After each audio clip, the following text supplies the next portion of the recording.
Hi everyone! Welcome back to my channel!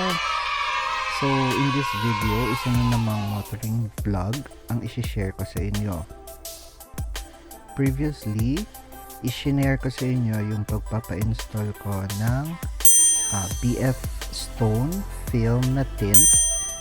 And isa sa mga questions na na-receive ko sa vlog na yon is yung galing kay Charlie de Guzman. Ang sabi niya, "Hi sir, paano po ang visibility sa gabi? Okay ba siya kahit na dark sa windshield? Thanks."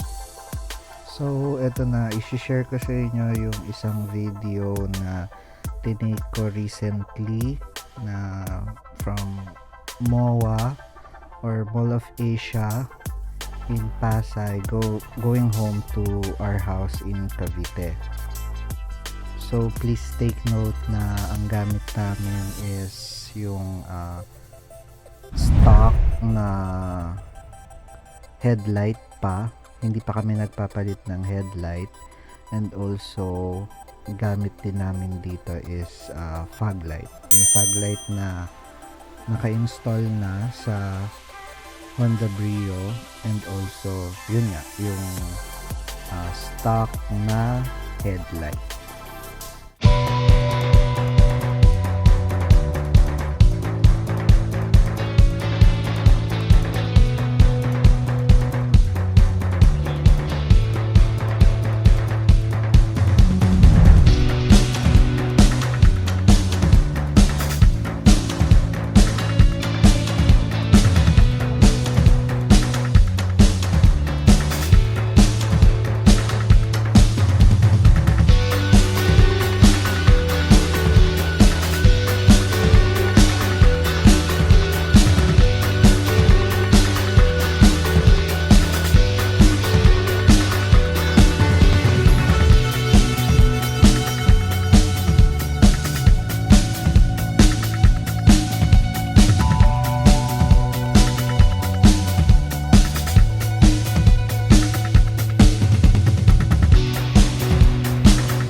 So yun lang. I hope this video will help you decide kung magpapa-install kayo ng BF Film na ceramic tint. If you like this video, please give it a thumbs up, and also please don't forget to share it to your friends and click the subscribe button and the bell button para maging updated kayo sa mga susunod ko pang videos. Happy travels!